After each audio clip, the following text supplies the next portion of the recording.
You are live. Yes. Dead above the neck. Hi, everybody. This is Mr. Brown. What bonus stream, everybody? What's today's date? It is Friday, June, or is it June? Which June 26 in the year of our Lord 2026. I am Mr. Brown, and I trust you're all doing really well.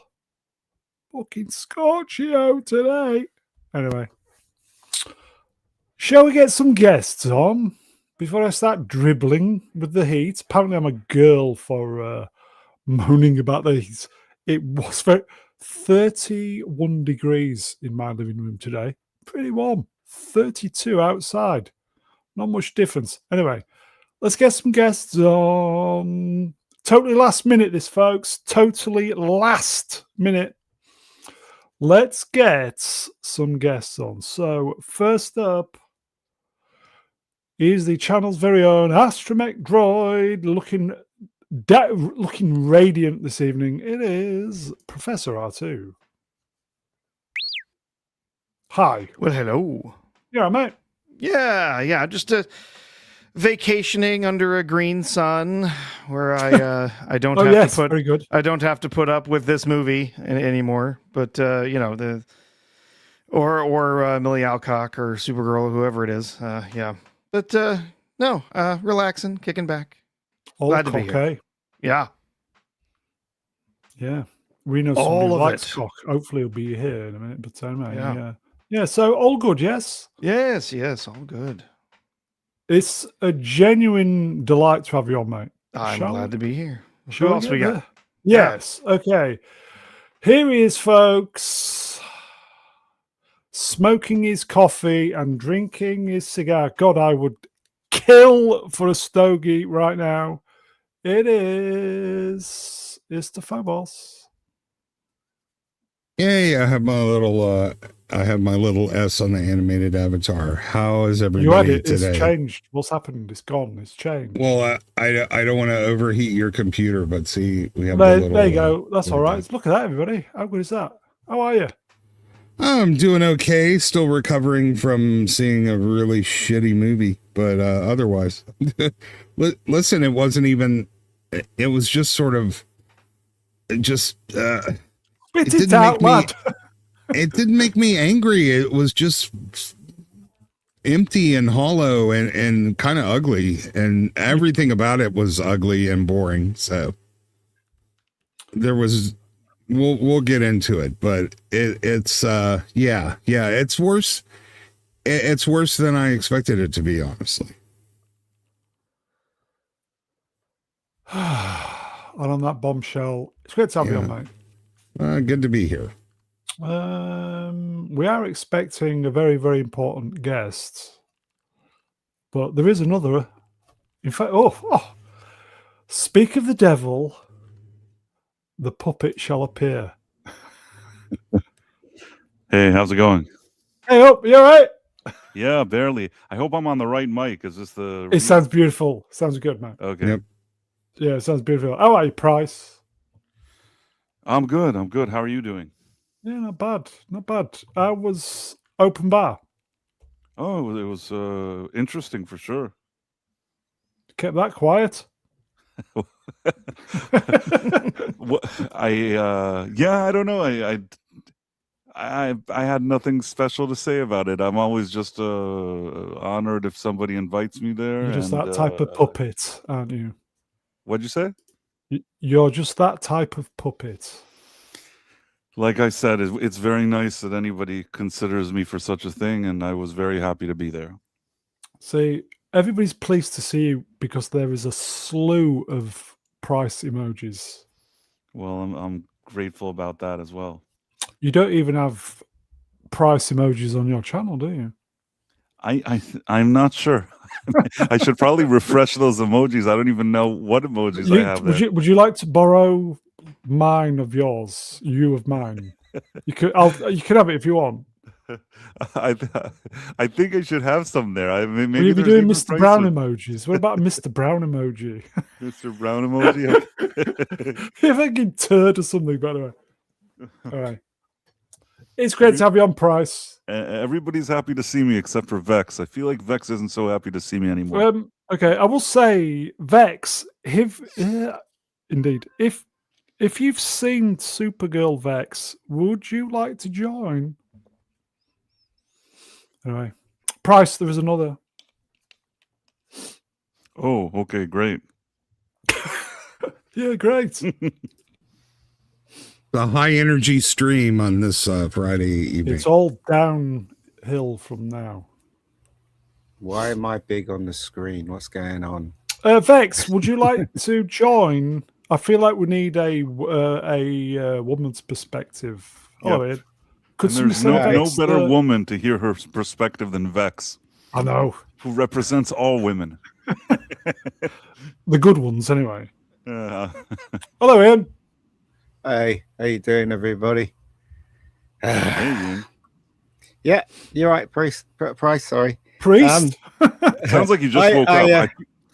No, I'm just tired. It is so bloody hot here. I'm knackered. It is horrendous. But I listened to you and Professor do your critique over this film, and I can say I agree with you totally. so what else can we say? You know what I mean? So there you go. Has somebody sent Vex the invite? I don't know. Well, has she seen the movie? Yes, she's in it, yeah.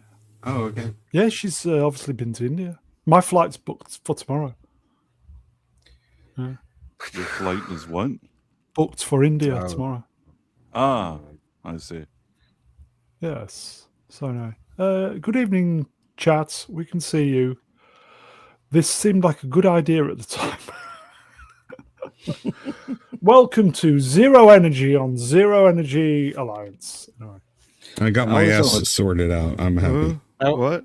I was almost going to walk out of this film because my niece, who was meant to see the film with me, she turned up late.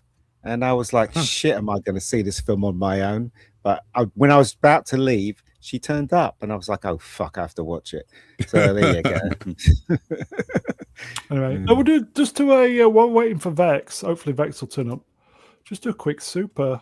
All this was totally last minute, folks. Damn Dyke. Right. World of Sport, 2 poons. Thank you, my friend. Just blank. Thank you. Got a finger in a dike there. Yes, be careful. Something. It'll burst, by the way. Okay. Shall we shall we just get on with what we shall we just get on with it? Well, here we go.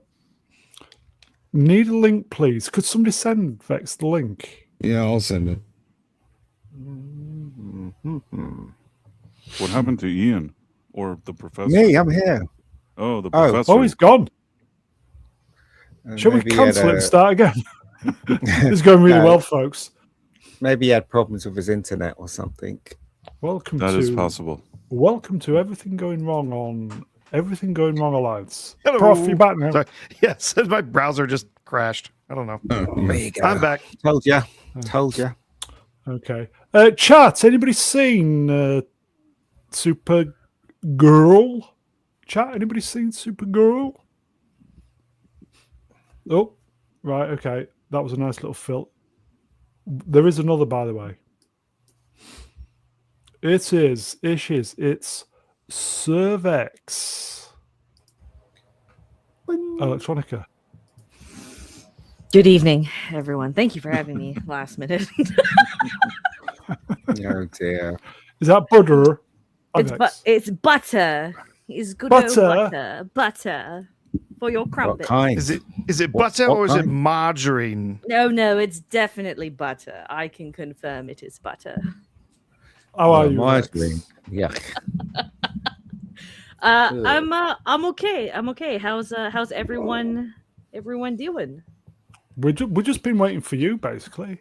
Oh, well, thank you for the invite last minute. It was totally last minute, yeah. Yeah. Also, Price, I do hate you. You were right.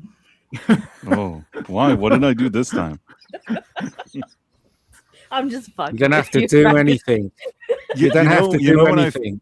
You know when I learned, because back in the day, from time to time we would stream at night, and she would show up at the beginning of the stream and write, It's so good. I always fall asleep with you talking. And now she doesn't even do that. She doesn't even like come at the beginning of the screen to tell me that I'm helping her fall asleep. I'm asleep now because I'm asleep by 10 p.m. now, and you go live at 11:15. Like I don't even get the insult. You know what I mean? Like I've been demoted, okay, but I don't even on. get the I gotta opening. correct that then, because that isn't an insult. Like if your voice is soothing enough for me to fall asleep to, that's a good sign. Right. It was like I said to myself, well, she doesn't really listen to the stream, but at least I get this. Like there's something there, but I don't even get the insult now. You know what? It's to match. How about this, Bryce? Because you tell me very often that I show up in your dreams, allegedly, in a non-sexual Allegedly. way, okay? So here's the balance to this. Fair enough. But until today, whenever you've appeared in dreams, it hasn't been in anything like dirty, improper. Exactly. Usually, it's just something random that's just weird. I don't even remember. I usually tell you what it is, and because you don't remember dreams, I don't even know what I tell you later. So you probably know better than me what happened in my dreams. Is butter involved? You just tell me that I show up. You actually haven't given me any details, but you're always adamant that it's non-sexual. Yes, because it's usually something strange, like it's like a Twilight Zone situation, and that's when you appear. Wow. Okay, guys, they're falling asleep. Fuck you too. Yeah. So, can Superman be poisoned even when he has his powers? That's what I'm a little bit unclear on. Okay. Don't know. Okay, bonus live stream, everybody. Supergirl, spelled with a U. Today's date. Please like, share, subscribe. Thumbs up.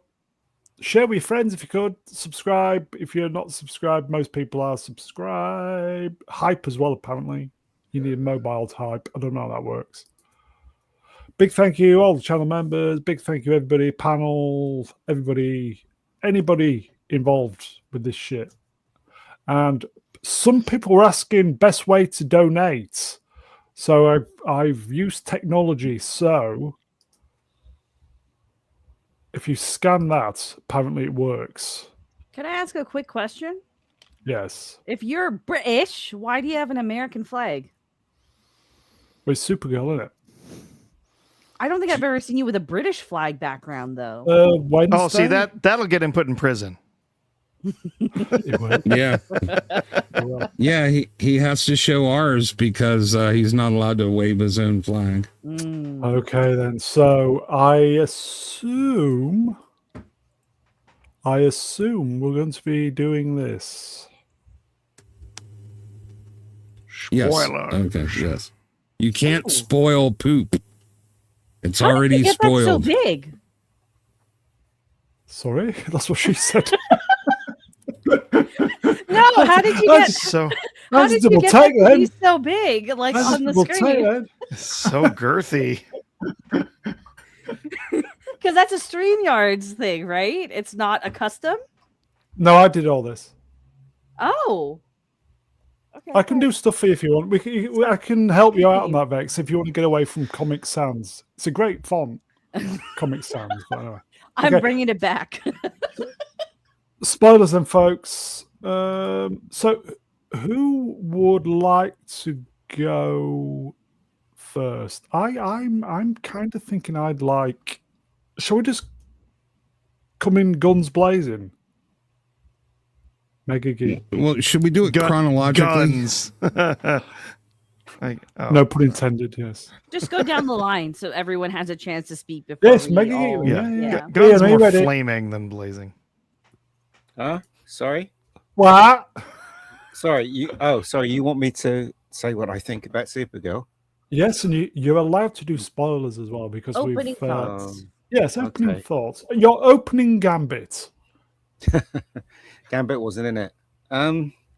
It was rubbish. Let's face it. The whole thing was rubbish. It wasn't.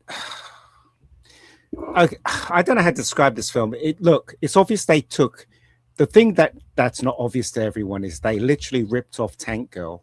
They tried to make her a PG Tank Girl. If you know Tank Girl's character, even in Tank Girl, she goes to the toilet or the bog as we call it. and she has a hat called the dump hat, and she puts it on her head when she's having a dump. I mean, there's that scene in it where she goes into the toilet. You can literally see her, well, half of her anyway, having a piss in the toilet, and that's what Tank Girl does in her tank sometimes. And there was a lot of things she did and said, and her attitude was a lot like Tank Girl, but it was a PG Tank Girl. And also it ripped off True Grit as well. Do you remember that scene in it where the little girl comes in? She goes, "I'm looking for someone for revenge for my parents." Little girl does the same thing. She walks in, doesn't she? The whole Woman of Tomorrow is a ripoff of True Grit. That's the point of the I've never read it, but I can't see the Mad Max thing, to tell you the truth. I can see a lot of Guardians of the Galaxy. Yeah. The brides, the young brides is the Mad Max element. All of the kidnapped sex slaves. Yeah. So the long let me finish. The long and short of it is, I didn't care about her. I didn't care about anyone in the movie. Right. The only thing that I did like, and he was squeezed in, was Lobo.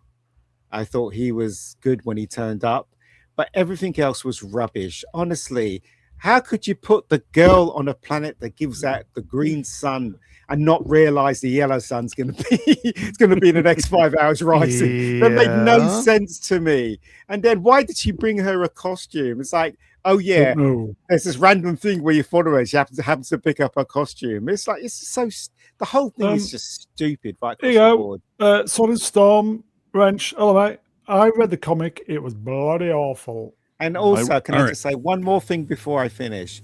Millie Alcock. Easy. She hasn't got a pleasant looking face, as far as I'm concerned. I'm done. It's rubbish. Yeah. Can I interject something about the story? So Woman of Tomorrow was based on True Grit. It was originally written to be about Lobo and Ruth. There was no Supergirl in it at all, whereas Rooster Cogburn was, obviously Lobo, the old, grizzled, battle-weary, worn person. And then Darby is the young, naive, innocent, looking for revenge. But then they said, we need a Supergirl story. So he just shoehorns her in there. And whenever you do that to a story, things aren't going to work. It's an interlocking puzzle. Every piece is load bearing. When you change one thing, the consequences ripple out and affect everything else. That's why the story doesn't make any sense, because it was a rock solid narrative that somebody had to go and change something about. And now all of a sudden, because Supergirl isn't a grizzled, old, battle-weary, world-weary, worn-up person, but they're trying to act like she is, but she doesn't have any reason to be. So that's why it doesn't fit. That's why there's no consistency. That's why it doesn't feel authentic or real, because they took a story pre-existing that worked, and they made changes that made it not work. And then we have another level of film adaptation by somebody with no writing experience. And then James Gunn himself, who wrapped it all in a whole Guardians of the Galaxy skin suit with a little bit of, one Black Widow at the end with the big fight on a falling sky platform thing. And then we have, and that's why nothing felt like it made sense, because it can't make sense, because of of how the story got twisted and warped and changed. Sorry. Price, your opening. Well, surprisingly, and I've probably said this a number of times over the past few days, I actually, in order to prepare myself for this silly movie, I read that Tom King comic, and whether or not they initially wanted to be Lobo or no, not really relevant to me, in the sense that I just read it as it is to see if it's any good, and it's not good. I think that the comic itself is crappy. I didn't like anything about it, and the original mistake is that James Gunn read that comic and thought, wow, this is going to be such a good movie. The fact that he thought this means that he really doesn't understand what he's doing, and he's out of his league when it comes to the DC characters, because that was not a good comic to adapt to begin with. And then to then say, okay, I'm going to take a director, that Craig Gillespie, who has 8 theatrical movie releases, 7 of them flopped. Why would he think that this is the director? Who is this geezer? Okay, so the guy that's the director of Supergirl, where in my opinion he's kind of the director, like the guy that directed Poltergeist under Steven Spielberg directed Poltergeist, if you know what I mean. Toby, yeah. Toby, whatever that guy. So I feel like it's a similar arrangement with this Craig Gillespie, but this Craig Gillespie guy, he's had Gillespie, whatever it is, eight movies he's had, and only one of them didn't flop at the box office and still didn't make a lot of money. So 7 of them were flops. He's the director for some reason. And then the lady that wrote a screenplay, she's never written a screenplay in her life. She's never even one screenplay for a movie ever written. Short film doesn't count for me as anything. Yeah, or she didn't write a TV show either. If you knew my name and you Googled me, you'd find stuff on IMDb that I've written, like short movies or whatever it is. It even will say maybe that I was in like a film festival. Maybe I'll even get like an award at a film festival. And I'm telling you that like I went to that festival and I went to a panel to speak. And when I looked in the crowd, there were about like 4 flies and 1 mosquito. And I was talking to them. So that's what that film festival was, if you understand what I mean. In any case, the movie is shitty. Hey, A weak foundation. Mosquitoes, executives, they're both bloodsuckers. So, you know. That's a fair point. Jesus. Just saying, Price, did you not start off life as a sock originally? I didn't start it as a sock. And I will say at the end, the foundation of this is weak. The whole foundation that this movie was built upon is weak and had no chance of succeeding. But even if, let's say, somebody was there was one person and all of these weirdos that kind of could figure it out and make it better, there isn't such a person on this team. That's true. Okay. That's very true. Istaphobos. All right. So here's the thing. Nothing about this works. Just did you not say your piece, Mr. Phobos? No, it was. I was doing background about the oh, you were story. Interrupting people, Mr. Phobos. What? Go ahead. Behaving. Please continue to interrupt, and I'll resume. Oh, look, it's talking. Interrupt. Jesus Christ. No. Talking. Go on, I didn't catch him in mid-sentence. I just wanted to add background because it's relevant. Go on. Now, the problem with this, the reason nothing works is the world building is absolutely ridiculously sloppy and inconsistent. And if you don't have a consistent world, you can't tell a story inside the world that makes sense or that you can take seriously. So basically, this movie should have ended in 30 seconds. Ruth's parents, he's like the greatest weapons builder in the world. He actually, he made the most powerful sword. That's where the bad guy comes in. He builds weapons for him. And when things go to pot, he ends up blowing up the guy's ship. Well, if you can fucking do that, then why don't you blow up the guy's ship when he's in it? Problem solved. This is a galaxy that's run by, space gangs and techno pirates. There's no law. It's survival of the fittest. And in a world like this, you're not going to have, public transportation space buses because it doesn't work. And in a world like this, the Earth would have been taken over centuries ago by these marauding bandits with super weapons. So the fact is, the entire story is told in a place that cannot realistically function, given what they've shown you. So we have the space pirate guy who's also like a child sex trader. But the very first child he comes across, who's a woman, he leaves alone. What? He doesn't even that's their deal. They go and they pick up women, because evil men, bad patriarchy kind of thing. And that's the road warrior part of this. But they don't even pick up Ruth, who's like a little girl. He kills her parents, leaves her, walks away, and gets his ship blown up by the dad. But if you could do that and they're coming, why wouldn't you blow it up when the bad guy's in it? So to me, in my mind, the movie already ended in 30 seconds, problem solved, bad guy gone. But so then she goes on her little quest and she runs into... interrupt you for a second, Istaphobos, not that this is, it's a little bit relevant. in the comic book, as dumb as the Tom King comic book is, they don't do this whole thing with a spaceship. What they do is the family, there's a family of a lot of family members that takes in a guy, this creme de la creme guy. They take him in and they give him food and shelter or something like that. And then Creme, after having an argument with the father, suddenly deletes him in a heat of argument and then runs away. So in that case, they weren't worried that some bad guy was coming to take their swords or whatever it is that happens in this stupid thing. It's a guy that they tried to help, that they were like good Samaritans and trying to help, that turned on them. So it has a completely different context. But in this movie, they didn't go with that. They wanted to reinvent it. And that's why when you have a story that initially was pretty poorly written, but you can't even adapt that story in a way that's halfway logical, it becomes even more ridiculous. Yeah, that's exactly right. So essentially we have, this character, Kara, she's supposed to play an old, weathered, grizzled, battle-weary, but she's really just Jessica Jones in space. She's a superpowered, smart-ass, mean, rude, ill-mannered person, but she's still going to eventually, just kind of self-centered narcissist. Very hard to look at, personality-wise. I'm not talking about her appearance.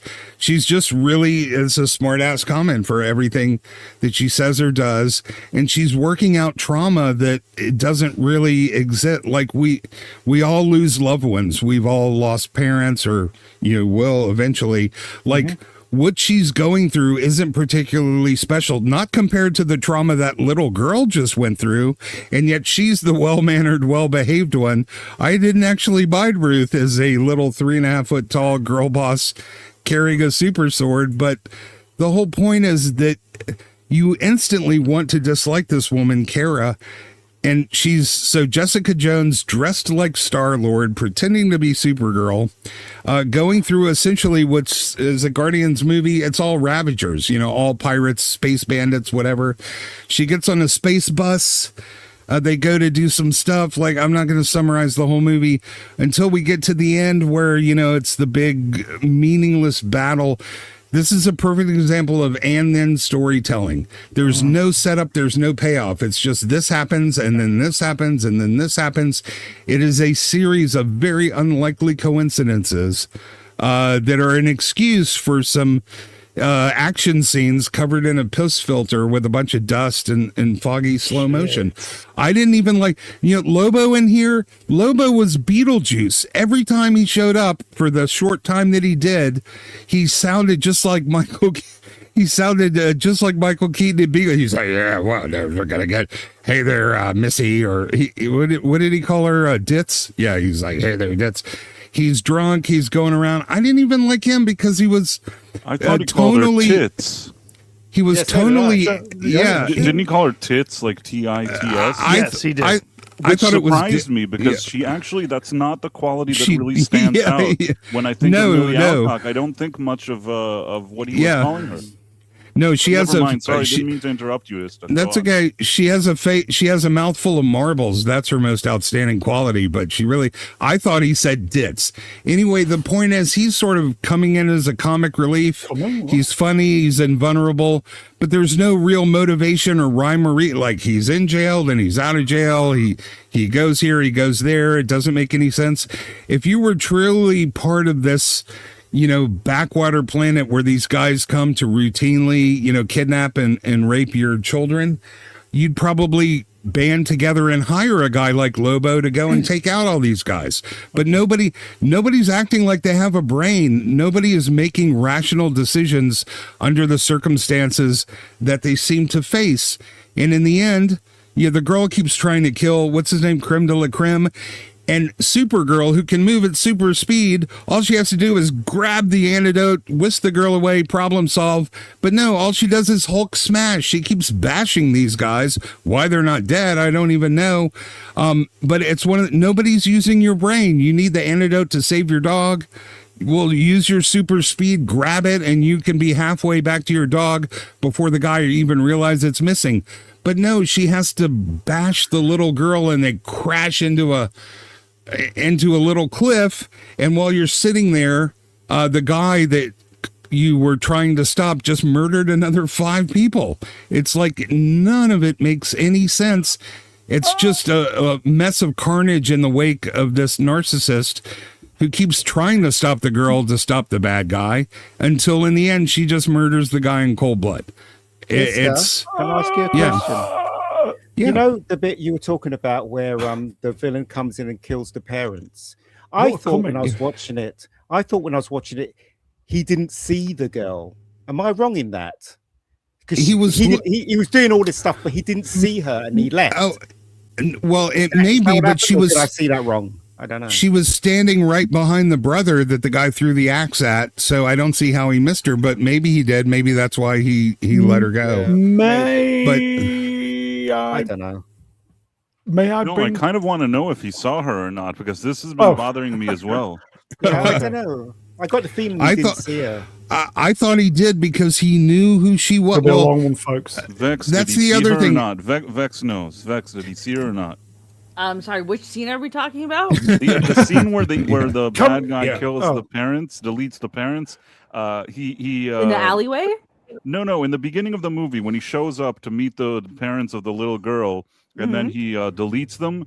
The little girl, the brother is deleted. The parents are deleted, and the little girl survives. Right. And some people are claiming he saw the little girl, but didn't kidnap her to her bride of children. He saw her. He looked directly at her. He absolutely saw her because he knows who she is later. Yeah, that's right. He had to have seen her. Right. In every room she walks into, she announces, "My name is Inigo Montoya, and you killed my father. I'm looking for the 6-figure man. Prepare." Just exposition after exposition dialogue. The last thing I'll say is her powers go on and off as the plot needs. There's no rhyme or reason. Yeah, they have a green sun, yellow sun, red sun, whatever. It's all really convenient. But it's like trying to keep your phone charged with a bad battery. It's super annoying. My name is Mr. Brown. Hold on. If anyone's got if anyone's traveling to India, can they confirm that? Because I got. I can confirm it. I have it open right now. He looks directly at the girl. He looks right at her, and later he knows who she is. He had to have seen her. He left her behind because he's inept and a moron. Yes, because he left her behind because the script says to leave her behind and not kill her. But it's impossible not. It's impossible not to know who she is because she announces who she is every time she steps into a room. On the bright side, I think Vex is the fastest person to ever to travel to India and back. Is my mic working, by the way? Yeah. No, okay. No, what did you say? Professor Artoo, your opening summary. That was a long summary. Well, I'm not sure there's much left to say. This script is awful. Everyone is, there's a lot of people saying nasty stuff about Millie Alcock. I don't think she's that ugly. I think a lot of the personal attacks and stuff are, frankly, just not deserved. It's out of order, people have also tried praising her performance. There's no way you can judge her performance in this film based on this disastrously awful script. I mean, this is really terrible. The writing is bad.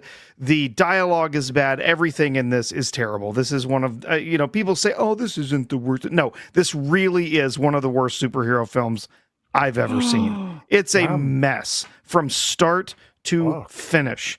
And to try and gloss over that, whatever. No, this is a terrible movie. This was AI could write better than this. Okay, you can't say this movie was written by AI. AI would do a better job than this did. Right? It is a bunch of borrowed bits from we've mentioned True Grit, we've mentioned Mad Max, the Fury Road, bunch of borrowed bits from that. The gags from Guardians of the Galaxy and everything, and it's all just sort of smashed together here into a completely incompetent script that, as Ista mentioned, it is just one plot convenience after another that just ties together some weightless, meaningless, and utterly inconsequential fight scenes. That is all this is. It's some fight scenes with some if-then, storytelling there, or not if then, but and then storytelling happening in between. This is a completely worthless film. Anyone out there who's in the audience listening, do not bother. This is garbage. It is one of the worst things I've ever seen. I've never and the heard more you you think about it, the worse it gets. Okay, seriously, the more time you spend thinking about it, the worse it is. As it's been mentioned, like there's just one plot convenience after another. She's powered up, and then she's depowered, and then she's powered up again, and then she's depowered, and she's powered up again. They make up this BS about a green sun poisoning her or whatever, which was absolutely never part of the Superman's DC canon. Doesn't exist in the canon. They just made it up for this movie. Also, they made up green suns. Those don't actually exist. But in this, and then when they bring in this idea of the green sun, then the villains who she's fighting against are also completely inept, because if they really were trying to avoid her, kill her, whatever, they would just stay wherever the green sun is. They're in a spaceship. They can go wherever the hell they want. They could just stay on if they need to be on this meaningless, worthless planet that they're on that appears to just be a giant, desert or whatever. Actually, all the planets look pretty much the same in this garbage, but they could just stay on whatever side of the planet where the green sun was up. It's it's so dumb. Purest green. The purest green. There's more green in this than there is in Brown Lanterns. Pure green. So, I guess there's that. But, and somehow they know she's a Kryptonian, even though Kryptonians have been extinct for, decades at this point.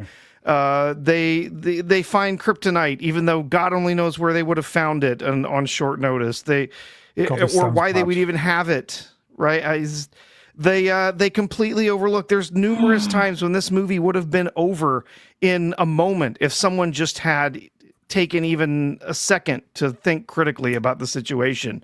It's an absolute mess of a film. I couldn't stand it. We spent 3 hours going over it last night. It's terrible. The personal attacks against Millie, not really called for. I get why some people are doing it, but no, this is not a underappreciated film. This is going to be, frankly, this is going to be the death knell of the DCU. Oh my God! Okay, I think Millie seems kind I'm going of to bring Vex in a minute. I just want to say one sentence, and this is just my personal opinion. I think that Millie seems kind of like an airhead when they interview her and they didn't train her properly to speak with any media, and she's put in her mouth and said stupid things. But I still don't think she's reached some kind of weird evil point like a Zegler. Yeah. It's just she's just kind of an airhead. Naive. She's absolutely. She has helped bring the negative attention on herself with her public comments. There's no question. Yeah. Definitely. He didn't. She started the attacks on the fans. People weren't initially making comments about her appearance, and I believe that's sort of uncalled for too. But she doesn't have the physicality of a Supergirl like Helen Slater does. Here you go, fat. Numbers ranch was fat. Warner Brothers burning money like an alcoholic bitch with massive debt, who has been bailed out for the 5th time. Anyway, Vex. Supergirl. Yes. Okay, I would like to preface my comments with I am judging this as a movie and a movie alone. I haven't read the comics. I don't know the comic lore. I don't think that is necessary to understand and appreciate or not appreciate a superhero film. So I just want to preface that. Yep. I honestly, this is not the worst superhero movie I've ever seen. I think people are going a little bit too harsh. Is the script awful? Hell yes. It doesn't make a lick of sense. It just kind of feels like they're inventing things as they go in order for them to like hit the superhero movie checkbox list kind of deal, right? Because this is all very generic. On top of that, there is a foundation that maybe could have worked with a more competent team behind it. But yeah, it's just, it's a nothing burger.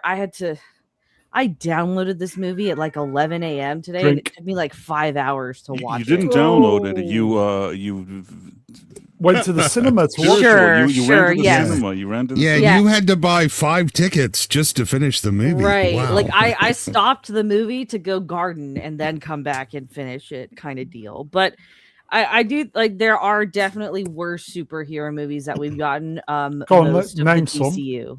The Flash, Batman v Superman, the Justice League, Captain America 4. I'm sorry, no. Films. No, those are not worse than this. I would argue they are worse than at this, at least those scripts in some way actually make sense. No, you know what? I would argue that there is like I can see what they're trying to do with this film, but they just don't try to make it work. Again, they've got all of these ideas, and because it's a very inexperienced writer, and because they're working with a story that, from my understanding, it was swapped out to turn into a Supergirl comic originally, right? So they're working with material that just foundationally works, and then you put an amateur writer in front of that, and of course it's not going to work. But like, for it, like I saw a lot of the Captain Marvel movie in this personally, but like at least not as like overt and all the feminist shit. But like True. I do enjoy that. Like they try to give Supergirl or Kara or whatever some sort of foundation. They try to give the Orphan Girl some sort of foundation, so there's an arc that they could maybe go on. But again, they miff it all, because they don't know how to work with that story and work with those elements. So when you look at something like The Flash, it's like The Flash is kind of a similar situation where it's like, oh, you can see the foundation could have maybe been there, but they miff it again, right? Same with BVS. The foundation's there, but they miff it. This is just a disappointing movie, though, all around. Also, those brides that these guys are kidnapping and going to planets for, who the fuck is killing planets for brides that look like that, man? Okay? Like, they're fucking ugly as sin. You need to erase them from the universe. Those bloodlines should not continue. Remember, they are kidnapping the women to perpetuate their all-male species. Well, if it's an all-male species, they don't need women. They should have said all-male society. But the fact is, humans are not in short supply across the galaxy. You don't need to go to this much effort. You could breed them yourself, you know? Nothing about this makes sense. Asham, go ahead, Brown. No, go. No, Asham Prism asks, is it bad or is it woke bad? I think anyone who's calling this woke is just, they're looking for reasons. It's not very overt with any political messaging. Is Kara a girl boss? Yes, but she does spend the vast majority of the film getting beaten to shit. So she has to kind of overcome something in order to be a hero at the end of the film. Again, a decent arc that could have been interesting, but they just miff it. It's just bad, man. It's a poorly written film from start to finish. There's no political message in there. It's not woke. I want to do an Ista and interrupt. I want to do a Mega Geek. Okay, go on. What? No. What? Brown, what do you want to say? Ashen Prism. Right. Even right. Ian's the expert on this. Is it bad or woke bad? Because if it is bad, then it's fine. Ian, you're the woke expert. I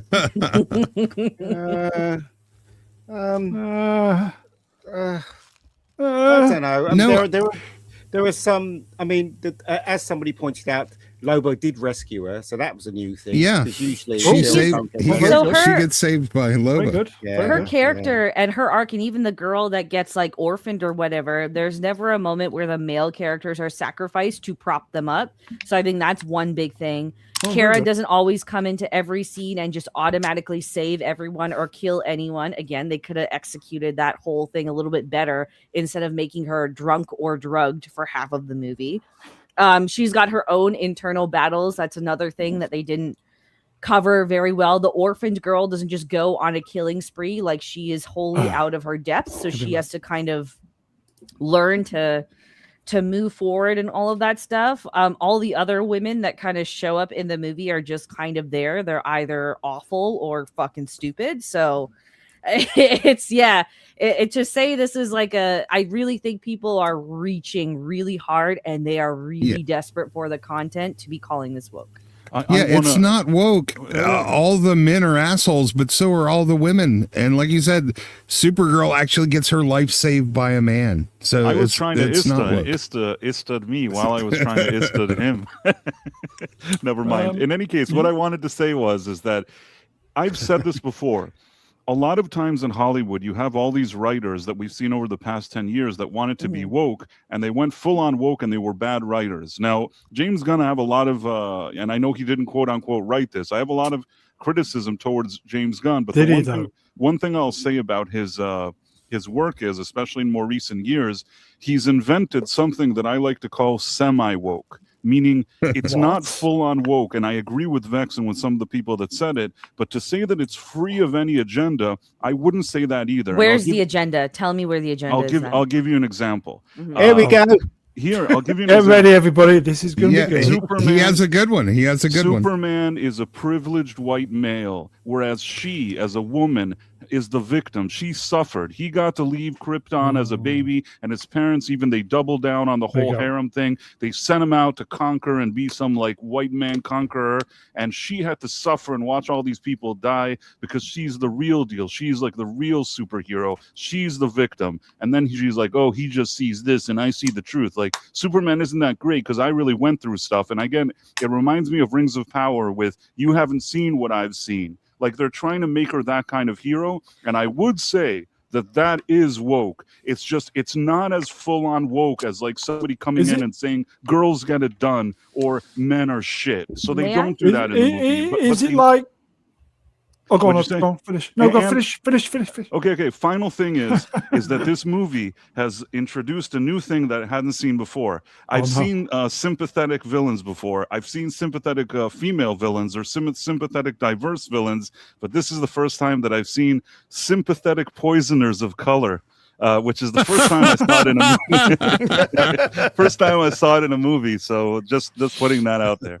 Okay, so I just want to like to address the points you've made, right? So for the first thing in which, she's the person that witnessed again, I thought that whole backstory was fucking stupid because that means Superman's backstory doesn't really mean jack shit.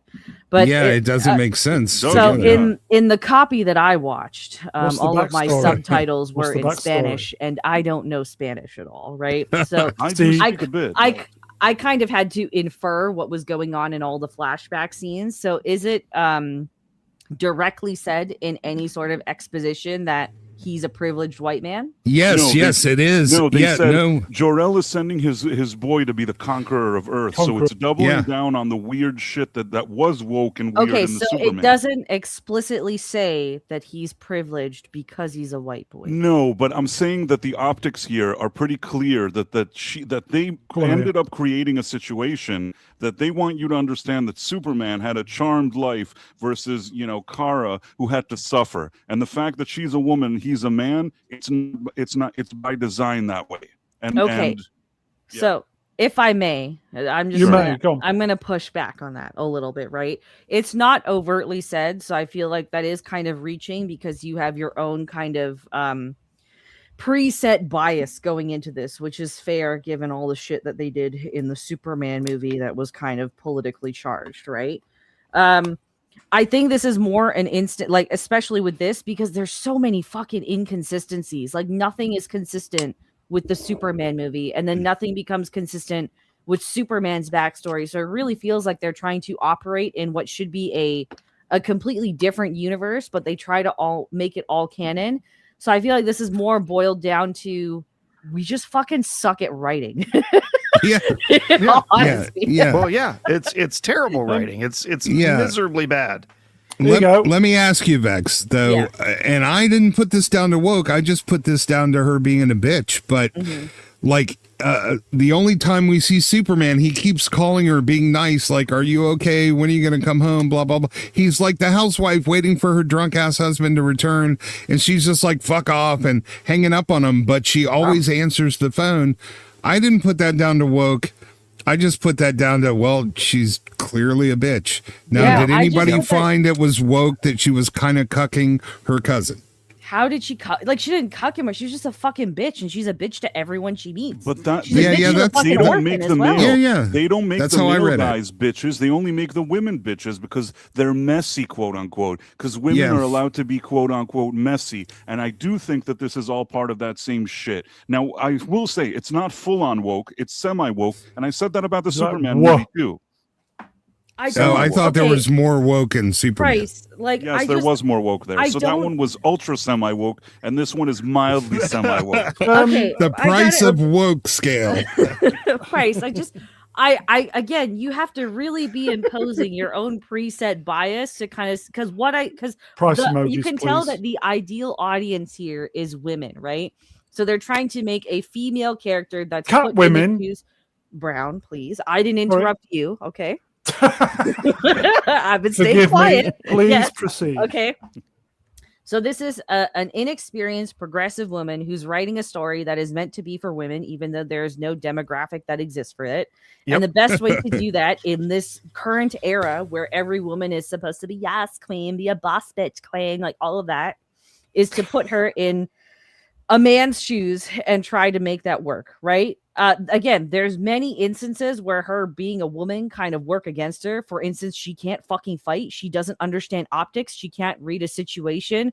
She has also no motherly instinct on top of that because she's such a fucking bitch and because no one was around her to help her. But like, I don't see any of this as woke. I just see this as you fucking suck at writing a compelling female character and you don't know any better than to copy about 6 other movies to try and make that work. Because at no point is Kara saying that she's a boss bitch. No point is she saying girls can do it better. No point is she saying that women are better in general. No point is she talking to Superman and saying like, oh, you're a man. Okay. Like let the women, she's not pushing any of that shit like Captain Marvel did, which I think is a pretty good example. Yeah, no, it's not Captain Marvel levels of woke. I'll give you that. It's then, and I keep saying there's a difference between full-on woke, which is all the MCU movies of the past, I don't know how many years, and there's what I call semi-woke, and I still think that James Gunn, it's like a sneaky woke. What is semi-woke? Like, semi-woke is wait. Semi-woke is sneaky woke. It's like, it's a woke that it's not blunt, but if you really analyze it and kind of feel the vibe that they're going for, that it's like a covert woke, if you want to call it. Covert woke. Wait, Vex, I need to borrow a towel because that was hot. Covert.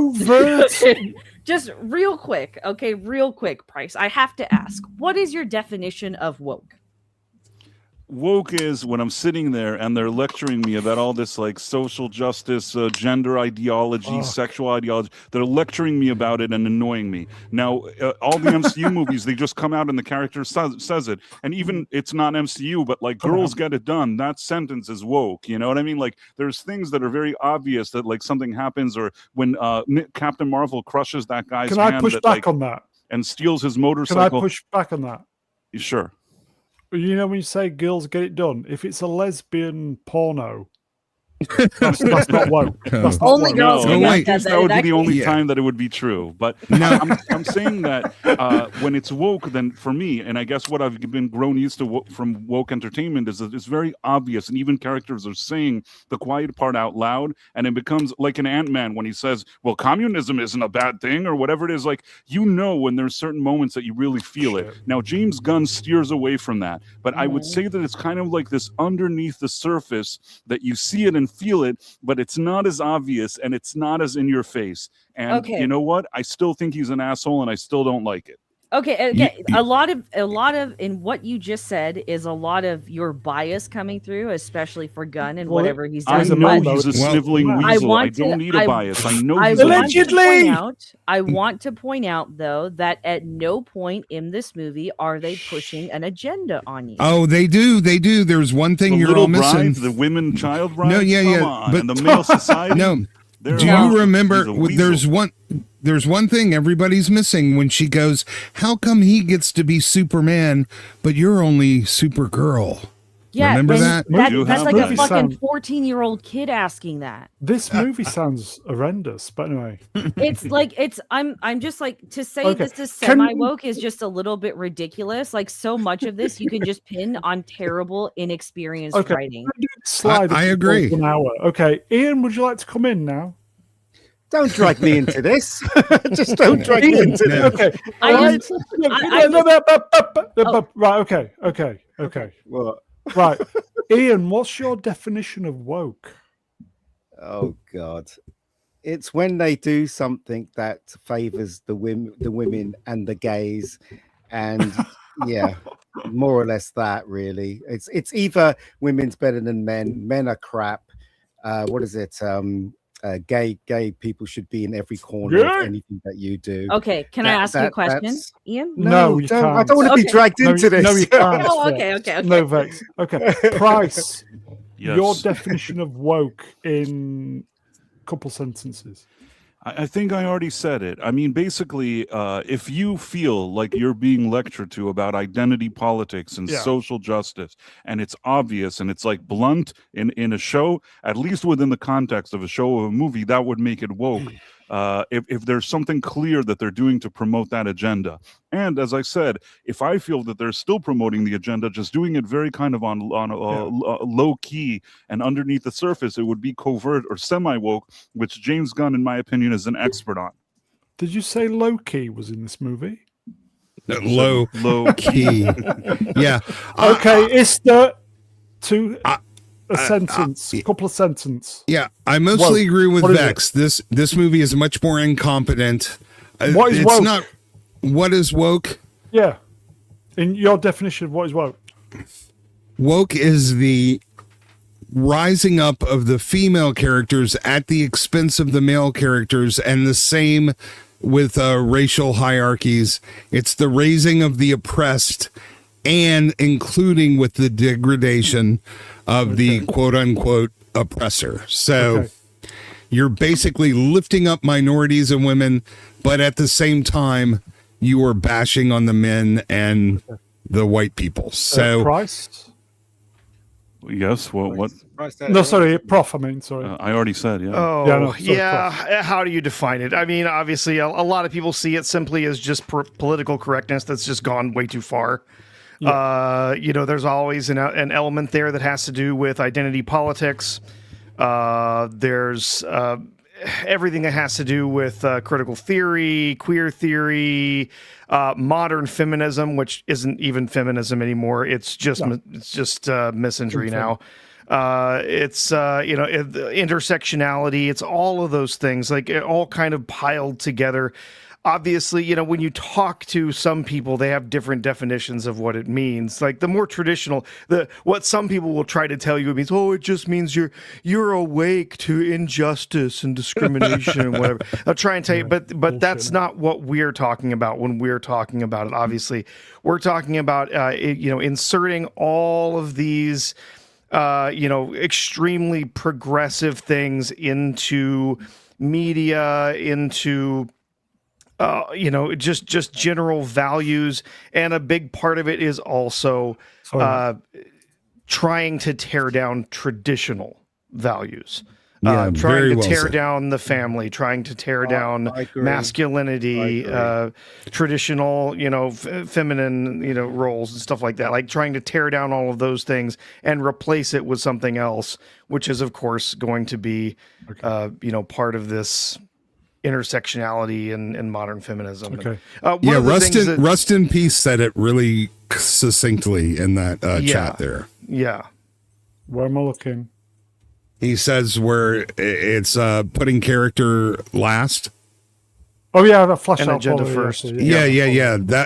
That's a one sentence perfect definition. Yeah. Okay. I will say I wasn't feeling particularly the wokeness in this. There's definitely some elements there. I think most of that comes from modern feminism, which came from the writer that she was putting into the characters. But I will say this, Supergirl, the character, Kara Zor-El, has the exact same problem that every other girl bossy female character in modern movies has, she was always perfect. She never had to learn anything. She never needs to grow or change or anything. She just has to realize her own power.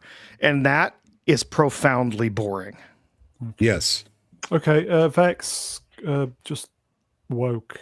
You guys fucking suck at definitions, but my definition of woke specifically would be the sacrifice of creativity and artistic substance in order to push an explicitly left-leaning, hyper-progressive agenda first. You reading that? No. That's the definition I've held for a very long time, because every time I ask this question, everyone points to these specific things that are woke, but can't give an actual fucking definition, like a dictionary would. I gave one. I said if it's identity politics inside. And you pointed to a bunch of things. Bob's absentee father, Wrench. Hello, my friend. Vex swinging around a huge... Again, she hasn't got one. Everybody had definitions as well as examples, to be fair. No, but you guys all pointed to examples more, because like saying that the character comes last all the time is not always true when it comes to woke stuff, because you can have a character that is developed to be explicitly woke and to prove again. I'm gonna go back to Captain Marvel because she's a prime example. They put the character first, and the character is inherently woke. And they push that front and center for every scene for whatever comes in the That's the whole point, though. She's an archetype, not a character. She's a cardboard cutout of a walking agenda. We're going to do some super chats, if that's okay. And then we'll get back on. Let's do that, Brown. Okay. Bear with me. I've sat on this for a while. Sorry, Romeo Tango November Zulu Ranch was sport. 5 New Zealand dollars. Hello, my friend. Hope you're still there. Hey, Brown. Hope you're well. Yeah, not bad. When Chuck Norris writes a check, the bank bounces. Didn't he do that one last week? I swear. Not on the air, but it's still good, though. Oh, yeah. Chuck Norris once killed 2 stones with 1 bird. Another thing I need to mention as well connected with woke, it's not only the film, it's not only what's written in the film, it's everything. It's from the casting. The reason why, in my opinion, people behind it as well, Ian.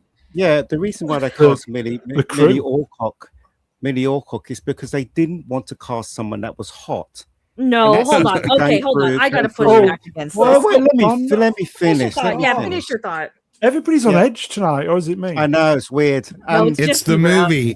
It's the movie. Oh, okay. No, it's the movie. That it's good for the viewer. For that, this is just one example. There's loads of movies that they've been. If you watch loads of stuff like the woman they cast for Lieutenant Uhura in Star Trek, it seems to be a trend that you can't cast someone that's standardly good looking, like what society thinks that's good looking. It's got to be something else. It's got to be slightly different and stuff like that. And it seems to be going through TV shows and films. And I think this is one example of that. You may disagree, but this is what I think. Don't upset the ugly people. How many more times? Wait, that was a woke element in the checkbox casting.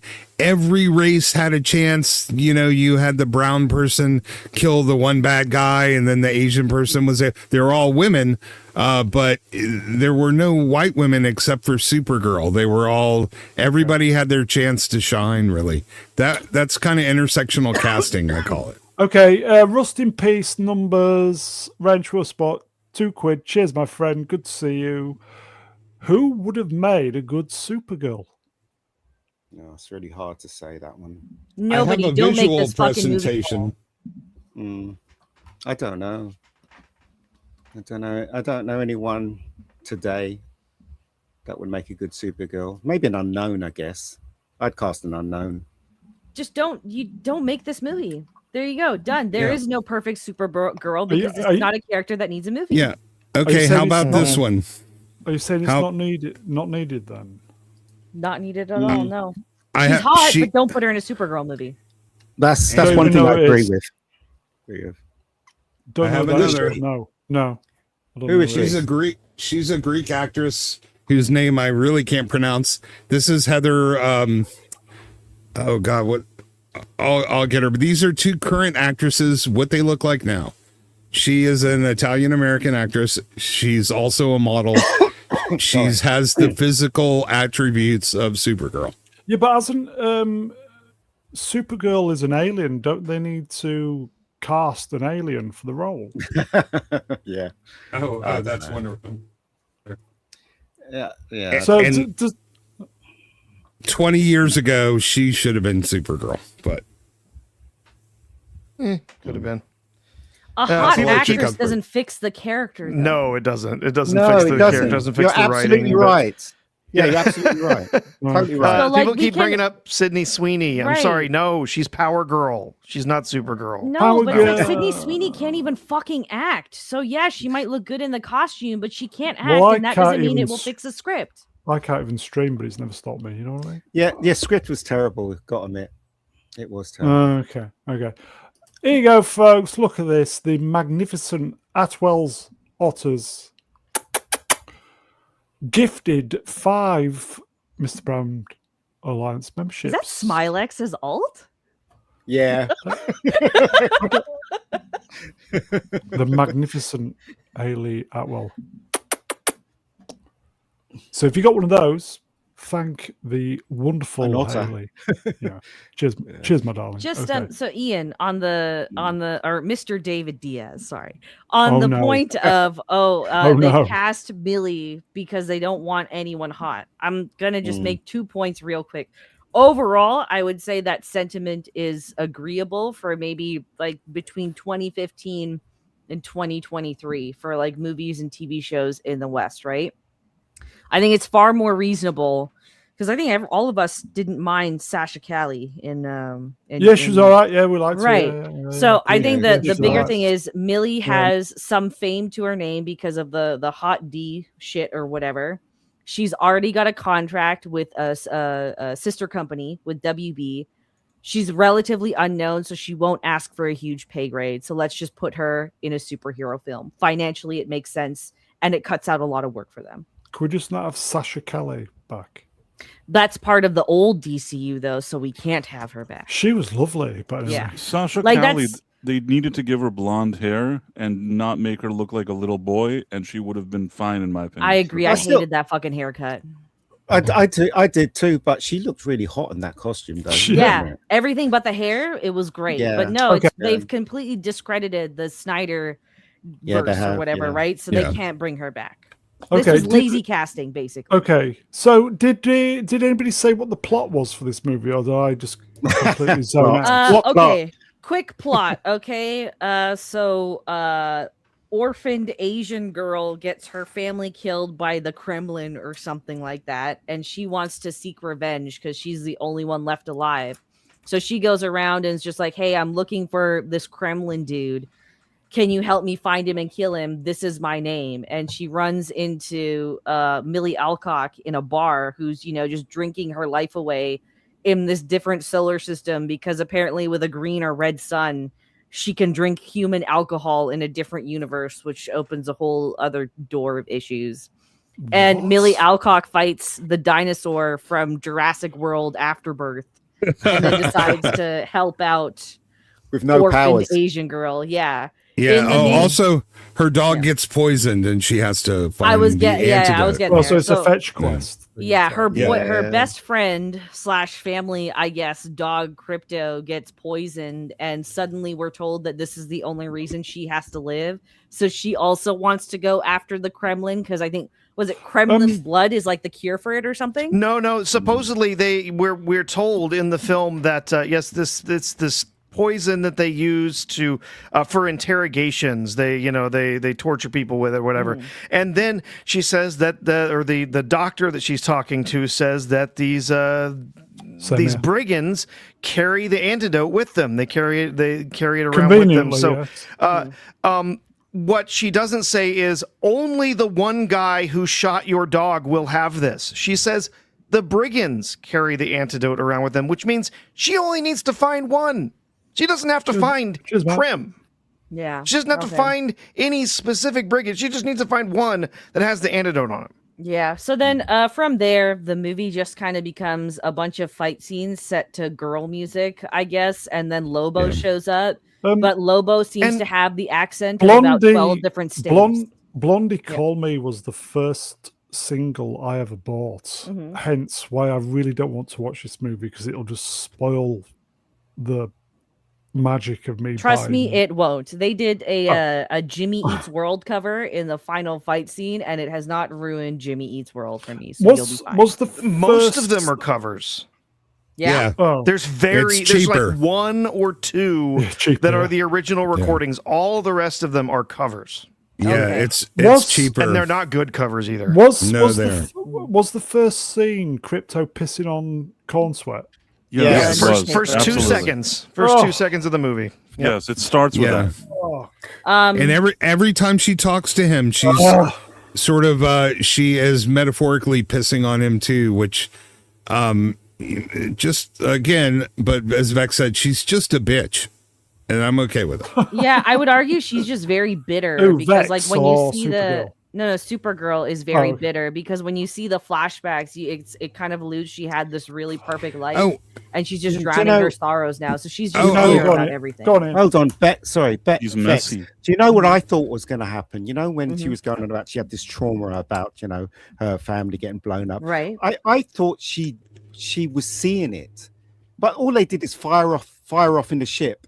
And she didn't. Yeah. I thought she'd be seeing things blow up and her parents getting crushed by rocks and stuff, like to be really traumatized. But none of that. She just flew off. Well, no, and on top of that, yes, she did know.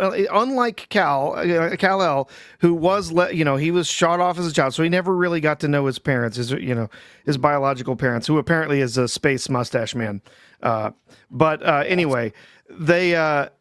She does. It's not like she doesn't get to say goodbye to her parents. Yeah, exactly. Yeah. Right. She does. She gets to say goodbye. They give her advice. They tell her to be good. They tell her to be a hero. They tell her to protect the innocent, protect people weaker than her. They give her all of this stuff. Yes, she did have to leave her life behind, but it wasn't like this. Like she was suddenly torn from them and never saw them again. Like she had an opportunity there to actually. Yeah, for 10 years. Deal with what was happening, and for a decade, nearly a decade, she's dealing with this and getting to part with them. So yes, it's still going to be traumatic. It's always traumatic when you lose a parent, but it's something that everybody has to go through at some point, and she does get a chance to say goodbye to them. So it's like, may I? Yeah, but wait, here's my question. Is every Kryptonian Space Stalin or just Superman's dad? Just his dad. Just his dad. So, okay. Let him finish his thought. Go ahead. Finish your thought. So why didn't the rest of the Kryptonians object to this guy being Space Stalin? Oh, no. Why was he a celebrated leader instead of a prisoner in Kryptonian jail or the Phantom Zone? Anyway. Vex. No, I just on the note of like the flashback when they show like her parents fleeing Krypton, because I had to rewatch this a couple times. There's like just the corner of a ledge of a building falls off, nothing else explodes around them, and everyone's running away in fear. Somehow just this dome magically protects their section of the planet from exploding. It was so stupid. Okay. And then it's an energized and somehow flies through space as well. But the rest of the plot, eventually they find the Kremlin and there's a fight. There's some ugly ass fucking brides on the ship that they have to save, I guess. And Supergirl decides that, I should go be with my cousin. Like, he was right. Earth is awesome. And then it ends with Crypto eating Superman's chocolate. Can we give some marks? Because I feel I'm going bozz-eyed with that one slide. Okay, so Ian, marks out of 10. 4. No, not even a 4. 3. 4. Yeah, 3. 3 out of 10. Yeah. Wasn't very good at all. Okay. Price. Yes. What do I give the movie? Yeah. I have to still think about it because I'm going to do a review. But let's just say that if it was somewhere between 2 and 3, it wouldn't be unreasonable. Fuck. 2 and 3 out of 10. Well, I was going to say 5.5, but honestly, I give this a 2. It's just empty and hollow. My God. Out of 10, not 100. Yeah. Let's say 2.5 for the memes. There we go. But no, this is a terrible film. This is absolutely awful film. Are there worse movies? Yes, but this what is a fucking this is memes are too. Hold up. they're saying 5.5, and I was Okay. so I added the 0.5 for the no they are there worse movies than this? Yes, but this is a terrible superhero movie. Do you know that thing that the guy had with the antidote? She bashed him around so much. I was quite surprised it didn't break. Yeah. You know what I mean? After You know what? all he went through, it didn't break. I was yet another plot convenience that's thrown into this film is we know that she can go off to a yellow sun and cure her hangover and burn out all the alcohol and everything that's in her system. It can heal her from wounds and all of this stuff, but yet she doesn't even try to take her dog to somewhere where there's a yellow sun to heal where it. he shouldn't be able to be harmed by poison. Okay. Yeah. Bayona Rad has a great super chat. Yeah, we'll do it in a minute. Vex, marks out of 10. Wow. I thought you guys were maybe I'm being too tough on it. I give this film 2 totally unfuckable space brides out of 10. Just everything about this film was a mess. The writing was awful. The acting was pretty awful. I don't know why anyone's praising Millie Alcock's performance because she doesn't have any on-screen charisma to me. No. And how can it's all just if I may, it's all just recycled as well. Like every scene from this movie you've seen in a different movie. It's just bland and boring and unoriginal, and it feels like a waste of time. I didn't even pay for it, and I want money back. I want reparations. X Flavius, X Retros. I thought that he said it's shit, and I heard it's a hit. I haven't seen the movie. I'm going to watch it tomorrow. I think possibly. I don't know. Brown, don't even bother. It's really not worth your time. Okay, like you're missing nothing. Okay, well I'm going to be generous, and I'm going to give it 5.5. I do have a positive thing to say about this movie. There is one scene that I liked. The scene between Ruth and Lobo, which unironically is from the original True Grit when they were in prison. I liked the interaction between Lobo and Ruth. Okay, buy an hour rad wrenched 5 poons. Thank you, my friend. Good to see you. You notice that they make Kara parents are good people and Kal-El. Parents are bad. That's the woke, isn't it? Is that the woke? Yeah, I would say so. No, it's not the fucking woke. It's just dumbass writing. That's all it is. No, come on, be reasonable. It is. No, it's woke. It's woke. Okay, explain how that is pushing a message on you, please. Explain. Because it's feminist. It's feminist crap. It's basically what it's saying is that this woman is so much better than Superman, and her parents are better than Superman, and his parents are dumbass twats. That's what it's literally saying. Again, it's bashing Superman. If you look at the first Superman movie, they were bashing him all the way through the movie. And this is they now were. We're talking about here. This one is an extension of that. It's building on the lore that they created where they bashed him. Yeah, exactly. So in the comic book, that was never the case. Okay, and it being in the film is actually making it part of the crap. And it's can't woke. with you, woke or as Mr. David freaking Diaz. hell. I can't with you. Here you go. X. Okay, I'm going to give this X Flavius. No, Vex is entitled to her opinions. She's entitled to her opinions. And go respect her. Respect her. Accept the woke in your heart. Yeah. The day I accept woke in my heart will be the day that I jump off a building. Yeah. Why didn't they build the escape pod bigger and let more people escape from Argos? No. Anyway, plot probably. Benjamin numbers. What a spot. Member 5 months. Thank you, my friend. Surprise streaming while I'm streaming. Nice. Evening, my friend. Can we move on? Again. Putting down the white man. There you go. Caravaggio numbers. Ian is right. Woke. There you go. You're imposing this bias onto something that doesn't need a bias. No, yes, I'm you are. No, yes, you are. No, you're not. Can we move on? This entire okay. Brown wants to move on. Okay. He does. Yeah. Oh wait, there's more slides. I'm fucking sick of looking. This was the only one. I'm sick of looking at fucking Will Power. It's a sidestep. Sorry. Oh, hello. Okay. Despite the Supergirl discourse, The DCU is not in trouble. What? One soft Rotten Tomato score doesn't sink a slate. Okay. Creature Commandos, 95. Peacemaker S2, 94. That was shite. That was Superman, 83%. Okay. Supergirl, 57. I'm surprised Superman is that high still. I do think Supergirl is actually the slightly better film. Than what? Sorry. Than Superman. They're both bad for different reasons. No, they're both bad films. But my issue with Superman was that, first of all, it wasn't actually a Superman film, and second of all, it was just a bunch of scenes out of context to introduce all these characters that weren't Superman. Whereas at least with Supergirl, I know clearly where the plot is trying to go. I know clearly who the protagonist is. I know semi-clearly who the antagonist is. There's at least a through line that I can follow. The truth is, though, this post is irrelevant and dumb because none of this matters. All these critic shills are meaningless. Ignore what I said, Bryce. Sure. All right. No. Wait. I want to clarify. I'm not dismissing.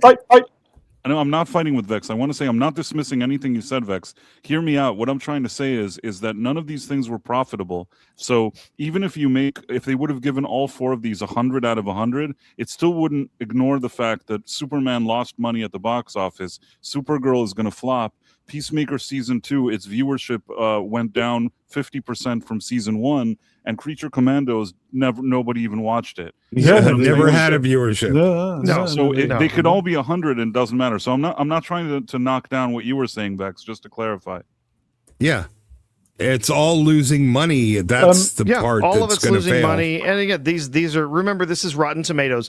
Anything better than a 50% is a good score. That's considered fresh. So if they give it a 6 instead of a 5, then it's counted as fresh, which is absolute BS. Wow. If you go look at something like Metacritic, you'll see that the reviews look much worse. If you go look at the critic reviews on Metacritic, the Superman from last year only has a 68 out of 100. This movie has a 49 out of 100. Caravaggio numbers. Can we all accept just how bad Superman film was now? I accepted it the day it came out. We've maintained. And what Prof is saying is, if you have 5 people that all give it a D+, that results in a score of 100%. That's why Rotten Tomatoes is bullshit. Yeah. Anyway. Yeah. Okay. Ian, obviously, before we move on, you saw Superman 5 times. Correct? Or is that too generous? That's correct. Unfortunately. 83%. Is that too generous? I don't give a shit. Superman was shit, so there you go. So did I tell you right that when I went to see Supergirl, I turned up the cinema and my niece wasn't there, so I started worrying, and I was thinking, look, if she doesn't fucking turn up, I'm not even going to watch this film. I'm going to go home.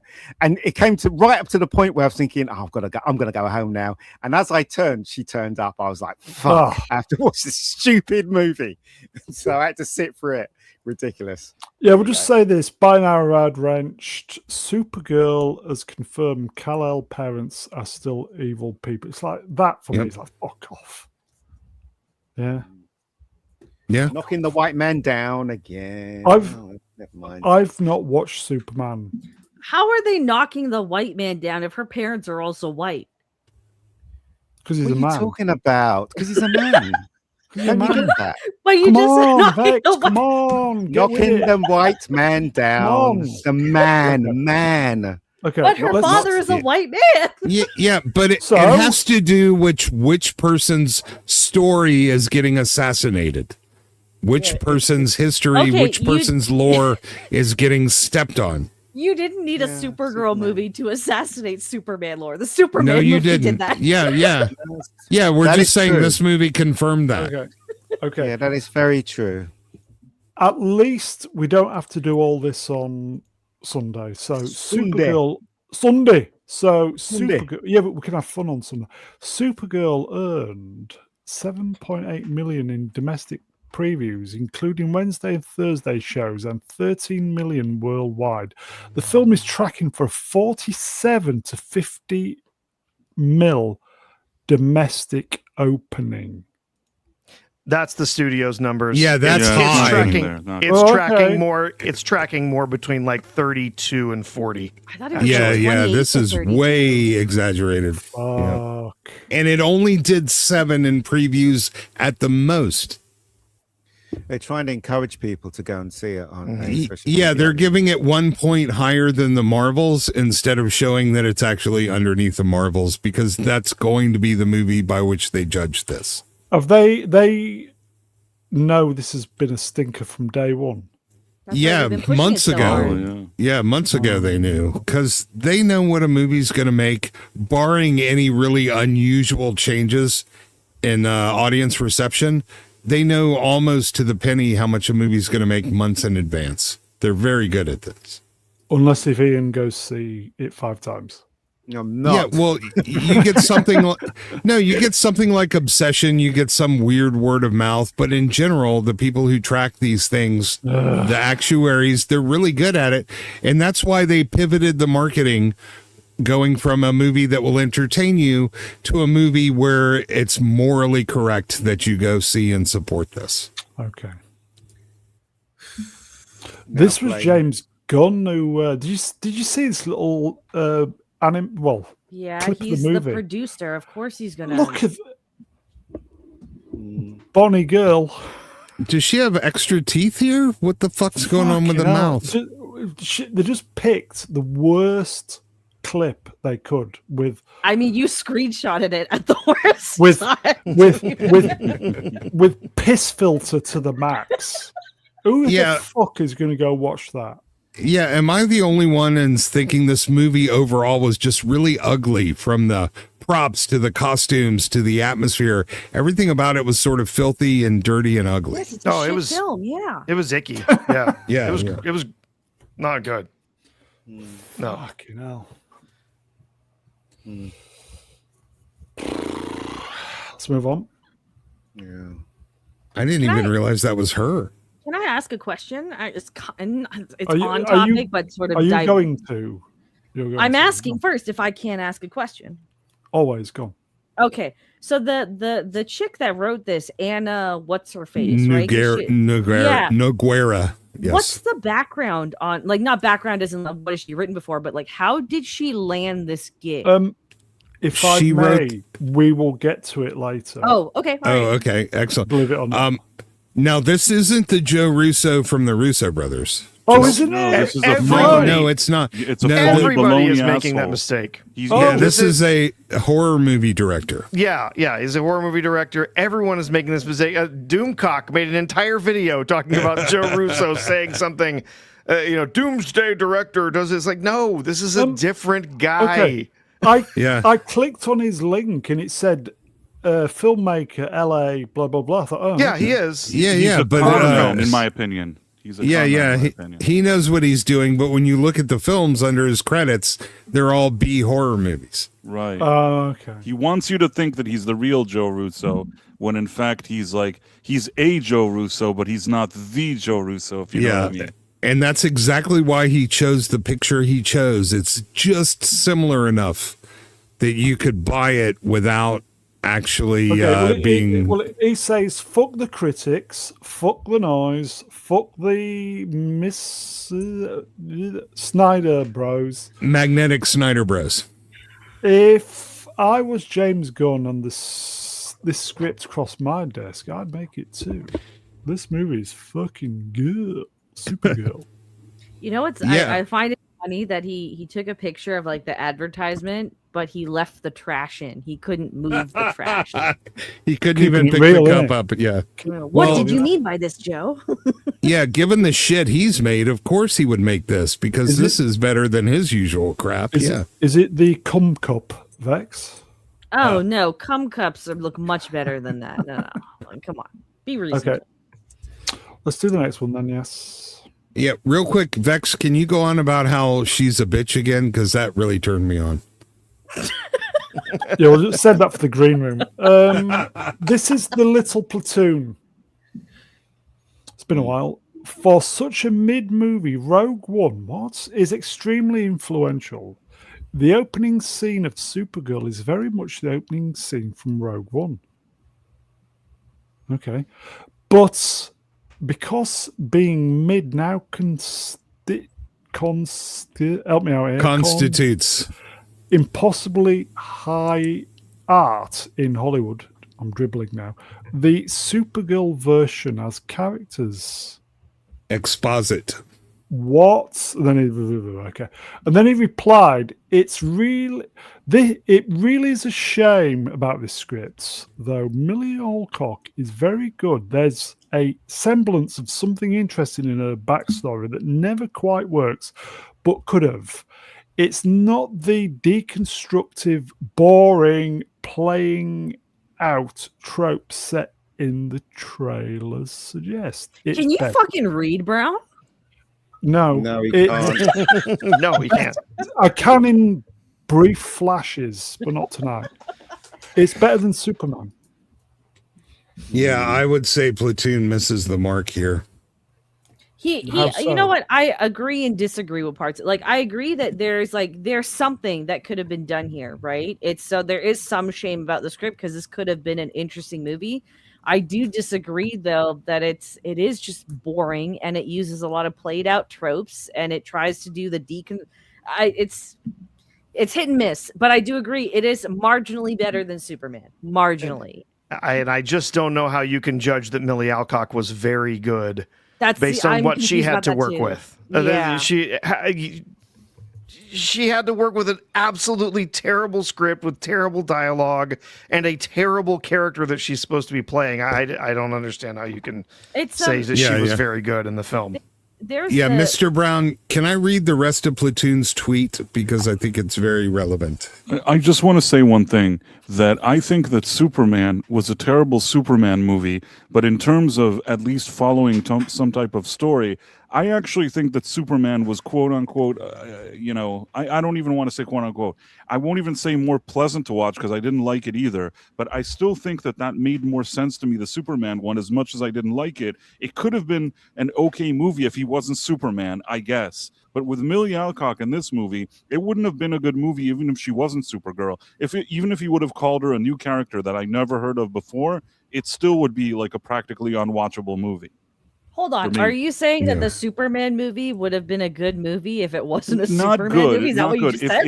If it was like not Superman, if it was Beta Man, and that's what he was, which is essentially what he is in that movie. If he was Beta Man, it's a character I've never heard of. So if it wasn't a Superman movie, if it was a Superman movie, that wasn't a Superman movie. Right. I mean, that's what I even said in my review. It's a somewhat competent movie made if it was like Beta Man, but the second it's Superman, it comes off as super disrespectful. In this case with Supergirl, I don't feel like this character is Supergirl either, and the movie it is so poorly written that I have to say that Superman would be better than this one. I don't like either movies, but Superman is a better movie than this Supergirl. Fats says, Wrench will spot by the way, it's going to lose 200 mil. Yeah. Probably. Yeah. Yeah. Can I finish Platoon's tweet? Yeah, go ahead. So he goes, because Supergirl version has characters exposit what is happening in horrible dialogue. I know who you are. You're Cringelord McFaggot. Then you know why I am here. Yes, I know why you're here. You're here for the swords of Minagard that I made from the strongest steel in the Vaginus cluster that you need for your army. They're in the shed, you bastard. That's exactly that is the dialogue for this movie. There you go. It's yet another film that's made for people who are looking at their phones.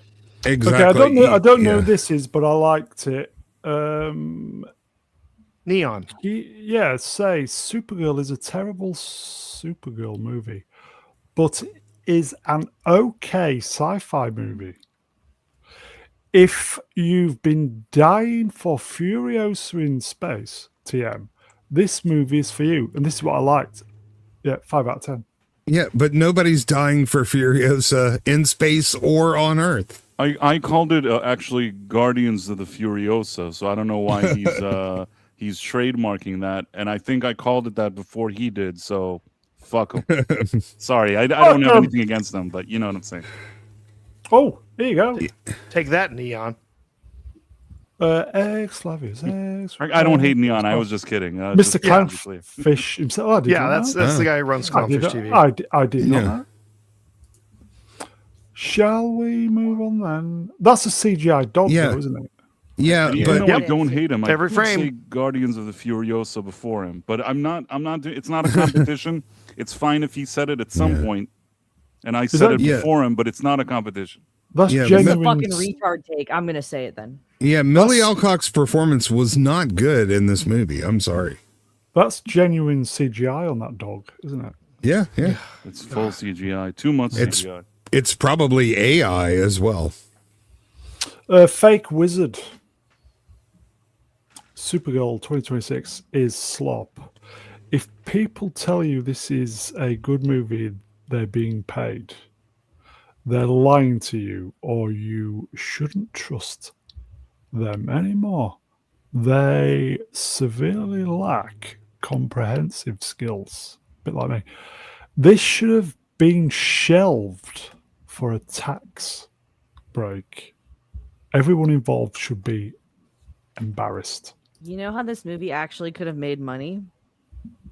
Do a double feature with Batgirl. Yeah, we said that, didn't we? Yeah. Oh, you did? Okay. All right. Yeah, we said that on Wednesday, didn't we? Yeah. Yeah.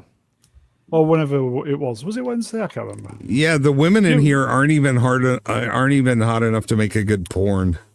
That is a great suggestion, Vex. You're correct. It would have doubled the bill. It would have made money. Mm-hmm. He does make a good point, though. Why wasn't this shelved? Saving face, probably. Gunn's ego. He probably has a... This is his second movie. It's his big thing. He's been talking about it for years. Well, here's what I have been. I've said this a number of times on BSUP already, but I really do think they're trying to use this as a means to get Gunn out when the merger finalizes. But they don't need this. They could just fire him. No, because they can't just fire him. There is something that is keeping them from just firing him. And with this movie coming out, they can say, look, he is not a box office success. There's a proven track record that he hasn't been with WB. He doesn't know how to control his stars. He has no creative vision for this whatsoever. We can't trust him even to pick out good writers. Like, this is definitive evidence. That they can't bypass once the merger. Well, they don't really have to fire him. His contract is going to be up middle of next year after this next movie comes out. So all they have to do is say, it's tracking poorly. Your last movie was a huge flop. The first movie didn't make money. Your last series was critically panned. We're not continuing your contract. And the funny thing is, he's done it to himself. Basically, there doesn't have to be a corporate ploy to get rid of him. Like you said, Professor, his contract is up in the middle of 2027. We're already in the middle of 2026. There's a few movies that still have to come out, including Man of Tomorrow, that apparently they're not going to pull the plug on it because it's already being filmed. He's going to release that movie. His contract is going to end. And I suppose that all the stuff until then probably won't be huge box office draws. Once that movie is released, they'll make a nice statement and they'll say something really positive about him. How he's the best thing that ever happened, and they're parting ways with him. We love him so much. We want him to go on to other opportunities. He has so many great stories still to tell ahead of him somewhere else. Night, Franco. Night, Franco. We're nearly done anyway. Stories. Who's this then? Joker, you were going to say, weren't you? Joker. Who's this then? Who's this mega geek then, Ian? Who's this? No idea. The best. Why do you sound so fucking depressed, Mr. David Diaz? No, I'm not depressed. I'm just tired. That's all. Don't worry. Okay. It's been a long day. And it's hot. been a long day.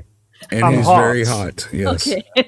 The best part of Supergirl was my popcorn. Did it have a hole in the bucket, Ian?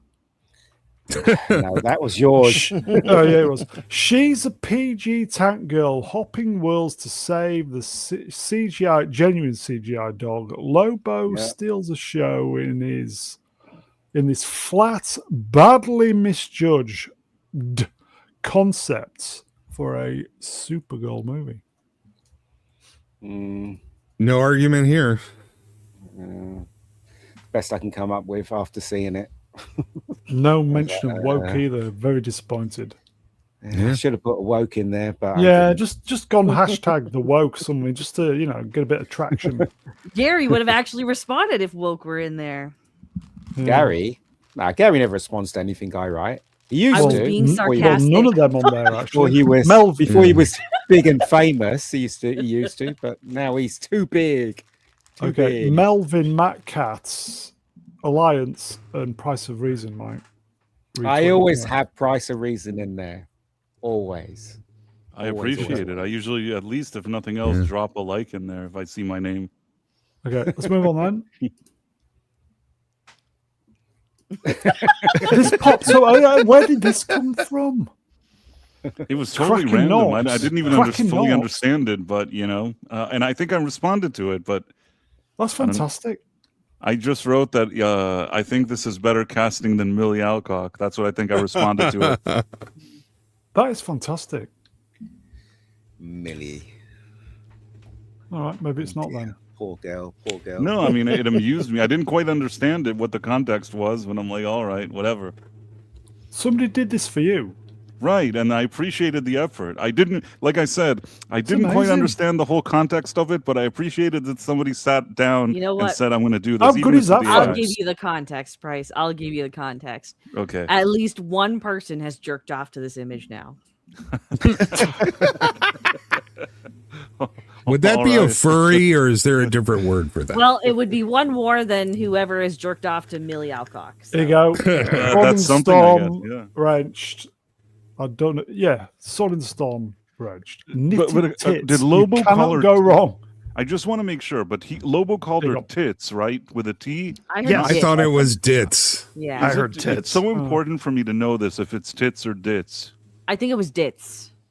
Dits like with a D or tits with a T? D. Yeah, I read it as D. I heard it with a T. So I heard it with a T, and it was sort of it didn't make sense because she doesn't quite look like that's what would her nickname. Yeah, that's why it shouldn't be tits. It would be dits. Dits makes right. But it sounds like we're getting bogged. Remember, she goes, "I'm just a ditzy girl from Metropolis out on the town, roaming the planets for a few days." She says it first. So then he says dits. Okay. Yeah. Oh. Yeah, I see. I thought this D X Flavius X was DD tits. Yeah, I thought that was real quick. Nowhere in this movie. I didn't hear anyone discuss Lobo at all. What did everyone think about Jason Momoa and Lobo in this movie?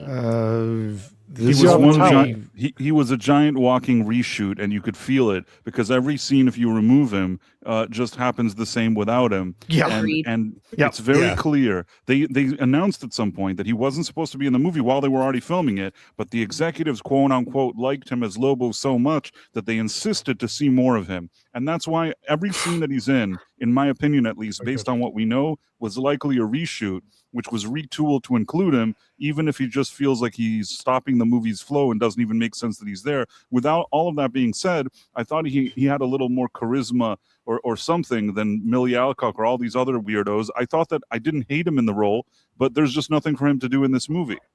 I just thought he was pointless in this film. He added nothing, did nothing. No. Yeah. And he sounded like a drunk Beetlejuice. Yeah, his accent changed from scene to scene, which was yes. I thought that. He was British first, and then he was from Texas. His accent changed because they weren't filmed together. Some of them were filmed at one point. Some of the stuff was filmed at a later point. And so because of the reshoots and stuff, his accent is different in different scenes. Ian, what did you think? It's just saying that you can tell they put him in. The first time you see him when she was in the bar and there was all that shenanigans in the bar, you didn't see him anywhere, and then he's there drinking. Do you know what I mean? It's like it's obvious that that's a reshoot. They slotted that bit in. But there in that scene, I thought he sounds more European, and then later he sounds like he's from Texas. I really didn't get it. Can I Oh, go ahead, Brown. No, go on. No. Oh, okay. Can I just be like a I'll go for instead. like 1 second on this panel, right? Yeah. Let me represent the cervixes. Do it. I was kind of hoping that with Momoa in here, I was gonna get like a hot 80s rock star with rippling abs and everything, and they put fake abs on him, and then they made Yes. all of the aliens that like Right, Kara and everyone like. This is how I know it was a woman. All the aliens that she encounters are humanoid enough that you could make monster smut about them. I don't know if anyone, because at least like whenever James got in all his other movies, like the Guardians movies, right? All of the aliens look quite different. Like there's variation to them, so it kind of helps with the otherworldly feel. But I noticed that all of the monsters and aliens in this movie, they just had weird heads, but were human everywhere else. So you could have the Milking Farm Supergirl edition. Exactly. I just found that was really strange. Really strange. Before I forget, the the caterpillar popcorn thing. Oh, good Lord. Yes, Yeah.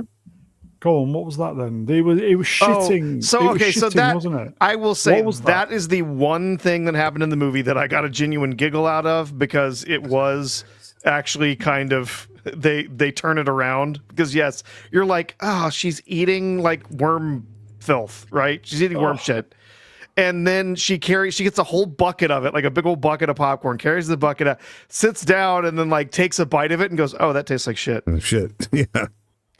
And then doesn't eat any more of it. So it was, Dang. It's like, yeah, it actually, of course it tastes like it, because it is. Yeah, they were at a space movie theater and she gets a soda out of a space drink machine. They were the space Buckies. Right. I know. And then sex toy popcorn. Okay. Let's move on then, yes. What's the next one? We're reaching the end now. Oh, good. Do you have my tweet in there, Brown? Why did you tweet? Yes, not. Okay, no, it's sorry. fine. I get it. I I literally get just put all. Well, yeah, thank God. Sure, I literally put all this together just quickly. Sure, okay. Sorry, Vex. Have I offended you now? Yeah. In 40-degree weather, he put this together. You put a tweet out, Vex? Yeah, I was, sweating my bollocks off. Computer was about to go up in flames. I'm sorry, Vex. Find it. We'll do a quick super chat. Peter Pidrack numbers was bought $2. Thank you, my friend. Wee. Yeah, this is a special in the bin. Oh, get in the bin. Yeah, because normally Is it do it. Is it No, it's not shooty. No. No? Is it Greta? How dare you? No. How dare you? No. Is it shooty? Gay! We're filling for time now. Are you gay? What are you gay? Are you gay? Answers on a postcard to the BBC. Okay. Let's. What? I'm just looking it's for not Vex's a tweet, but I can't find it. No, it's Supergirl related. It's yeah. Okay. I think it's an in the bin. It's like a double in the bin. I think, if I've got my wires correct. Who saw this? What's this? This is Script Trooper. Oh, Supergirl. The first person had no business writing the script, and the second person had no business approving it. They both suck. Who's this? Who's Script Trooper? Don't know. Oh, he's a YouTuber commentator. Yeah. Is he like a dumbass YouTuber? Is that why he's in the bin? Or Yeah, why is it? No, James and Anna are in the bin. She's in the bin.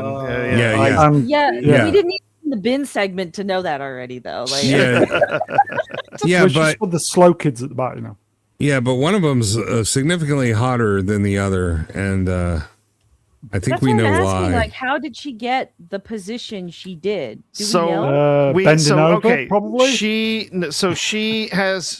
written a few plays. Big whoop. She got some credit for writing on some short somewhere, but I'm aware of that. No, but how did she land this? So she submitted, from what I've read, she submitted a script for a Supergirl film on spec to WB that was seen by Peter Safran. Yeah, the Sasha Calle Supergirl. Yes, this was years ago. And when Gunn came on, Safran shared this script with him saying, hey, I really liked this. So he shared that with Gunn, and Gunn saw it and was like, oh, yeah, this is good. So he talked to her and said, I really like this other script that you made about Supergirl. Make this one. Make it based on this version of Supergirl. So she went and wrote a different script. So how did she get it? Very roundabout way of getting the script. There is a question. And I have to ask it. I mentioned earlier in the stream that if you go to IMDb in my real name, you'll see a few things, that short films and stuff that were in festivals, and nobody's ever heard of them or watched them, and that's fine. I know that. But at the same time, Peter Safran has never come up to me and said, hey, do you want to write a spec script for Supergirl? Never got that offer, meaning I'm the same equivalent to this dumb, this is just my opinion, to this dumb bitch, but nobody's ever asked me to write a spec script based on what? She never wrote anything. She's a dumb bitch, in my opinion. This is my personal opinion. Nobody asked her. She wrote it and submitted it. That's what a spec is. How do you even get it to him? You know how many things I've written? This man has never read anything that I've done. He's never paid attention to it. Yeah, but I can email him. She has an agent. You're all shouting over each other. He could wipe his ass with it. Sorry. She has an agent already because she's an actress. She has an agent. That's how. He did. No, it's not that she has an agent or anything. It's Price, did you ever go bend over and spread your cheeks for Peter Safran? Not recently. Okay, that's how you get scripts, okay? So I can guarantee this fairly attractive woman went over, she lifted her skirt up, pulled her panties down, just like, which hole do you want? Allegedly. Oh, just like Blake Lively. We don't know that for sure. We call it Price, you need to smoke more pole. That's called, Vex. That's called the Blake Lively maneuver, by the way. Allegedly. Nothing alleged about it. On this channel, it is allegedly. That's fair. Ian, thoughts? I look. I hate to think that that's the way she got the job. What Vex said. But it's probably because she has an agent, and Gunn is very woke, and he has to have a woman writing the Supergirl thing. There's other women. You know what I mean? So I have a question then in that regard. I don't know. To find a lady with no credentials to write a $200 million movie. It seems that's what they're doing. That's these days, like I understand the having an agent part, but like we're talking about like jumping from having like starving on the street to eating lobster every night kind of deal, right? Like this is a jump that doesn't make sense even with an agent. Yeah, you're right. I don't know. Let's just remember that that's the case with pretty much the entire Lucasfilm story group. Yeah. Like pretty much everyone in that story group had no credentials whatsoever before they were brought in. It was just favors and nepotism and DEI. You know, she is a woman. Yeah. Okay, look at the picture on the left. There's a clue. I have to ask. Was it Bob's absentee father? You said that for your birthday, your girlfriend gave you a Blake Lively. So she tried to sleep with you. You denied her, and then she sued you. Is that it? Allegedly. No, that's not that's actually what happened. Yeah. That's actually what happened, bro. Yeah, that's the other Blake Lively. The Bob's absentee father. I don't know who this is. Wrenched. I love how Price is so jealous because he lacks that bonus hole. Now that's the Blake Lively. Allegedly. Allegedly. Price, if you just offered a hole every once now and again, you know, you get. I don't think so. I don't think that I'd qualify. Like, but he likes cock though, doesn't he? Here's the thing. Here's the thing, Price. As we have learned with how degenerate Hollywood is, a hole is a hole is a hole. Yeah, and actually, Price, you do have the bonus hole, the same one that she does. You just don't have the other one. I don't think that I'm what these people are looking for. Let's put it this way. Again, a hole. If you do enough cocaine, a hole is a hole. This lady, if nothing else, doesn't look terrible. So that could probably help. I don't know in what capacity. I'm not making any assumptions. I'm just saying that if you did like a lineup of me and her, she would look better than me. And remember, she just didn't write this movie. She is slated to write the Titans movie and the Wonder Woman movie and some SpongeBob movie. Be one heck of a writer. One heck of a writer she is. Yeah. She got 4 movies on the upcoming slate here, but I suspect some of those might vanish now. We'll see. And if they don't vanish, I definitely will draw some conclusions here. Is it possible the movie actually might have a strong second week because of word of mouth? No. It's so bad. People go, fuck this, let's go see it then. 78% drop. I'm calling it. 150% gain. Second week. Can I be honest first? I've been honest this whole time. May I drop some thoughts, if I may? Even if this movie were okay or good, I don't think it would have done well. There's just this is already a niche character, so it doesn't have wide appeal to anyone. It especially doesn't have appeal to women, which this script is obviously geared towards. So I really do think, and there's also a lot of superhero fatigue. There's exceptions to the rule. I think Spider-Man's definitely, Spider-Man's still going to do fine because, again, exception to the rule, but there was no audience for this, so it didn't matter if the movie was good or bad. It didn't matter if it was woke or anti-woke. This wasn't going to do well. Yeah, and it was always going to. I mean, it's already well known that female-led superhero films do worse than male-led superhero films. It's just in the audience. It's built into the demographics. They always perform worse. What should they have spent the money on instead? Batman or a Wonder Woman movie. Batman or Wonder Woman. Yep. First, what they needed to spend the money on was an actual Superman film, not a Guardians of the Galaxy Part 7. Yeah, they should have made an actual Superman film, and then behind that, if you're starting to establish a universe built around DC characters, you start with the Trinity.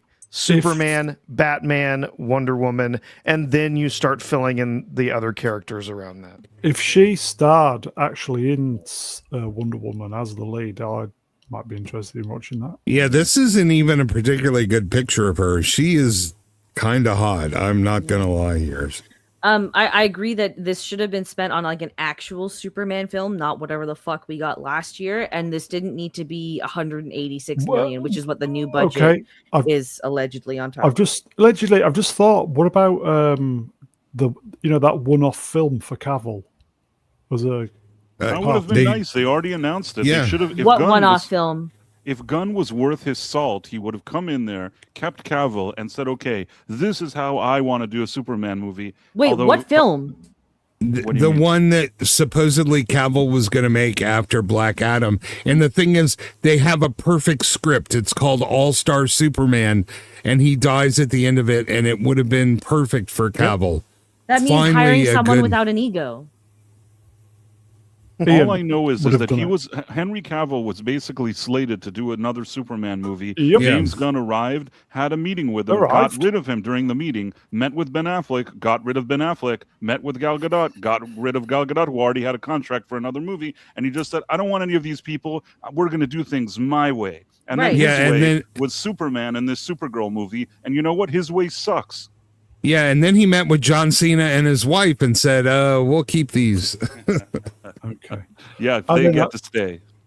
Okay, I think that's it. I think have we put Supergirl to bed? Yeah. Somebody needs to put it away. No, put it. I mean, put her to bed. Sorry. Yeah, and I do want to point out, man, she looks like I don't know how old she is in real life. 26. But she looks way too freaking young. Too young to even think about whether she's hot or not. She looks like a child to me. I think that was the point because they show her as a teenager in the film. Yeah, it's super creepy even talking about what she looks like. Also, Elder Forest, you are 100% correct. My husband knows I would leave him for Henry Cavill. He knows that. Oh yeah. I think most husbands know that. Like in general, Yeah. that Henry Cavill Yeah, walks yeah. up to their wife and say, "Excuse me, madam." Just sort of accepted. Good Yeah. good point. Would you like to run off with me? I think that's the last time you see your wife. Okay. Yeah. That is it, folks. A good, what can I say? A good, lively, heated 2 hours. At least we don't have to do this on Sunday now. So, chat, you are wonderful. Thank you for the interaction, the super chats, member chats. Cheers, Haley. That's it. Guys, you're wonderful. You know what you need to do afterwards. Press some buttons, comments, thumbs up, etc., etc. So, chat, you are wonderful. You're the best. Let's get the guests up. I don't think I've forgotten anything. I want to know if Smilex can pull off a wank to her. He can. I've met him. He's a pro. Yeah. He is. Yeah, he can do. He's up for the job. It's the cheers, pal. Cheers, man. Thanks. Prof, great to have you back. Cheers, pal. Oh, good to be here. Cheers. Always a genuine delight, everybody. Servex Electronica. Thank you. It's a pleasure. Even though it had to be hot in here because the movie wasn't hot. So there you go.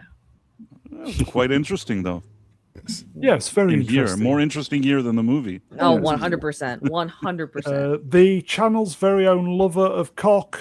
Price of Reason. What? Thank you, Brown. Yeah. Thank you. It's such a pleasure to be here. And last but by no means least, Ian David Diaz, Mega Geek. Cheers, pal. Yeah, no worries.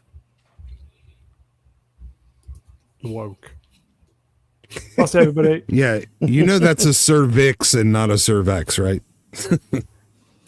Obviously, if you want to donate to the channel, the PayPal thing at the beginning, I don't beg often, but if you want to donate, anyway, anything gratefully received. That's it, folks. We will see you Sunday. More of the pop culture shit. No Supergirl though, thank fuck. Take care, everybody. Ta-da. Enjoy your weekend. Take care, everybody.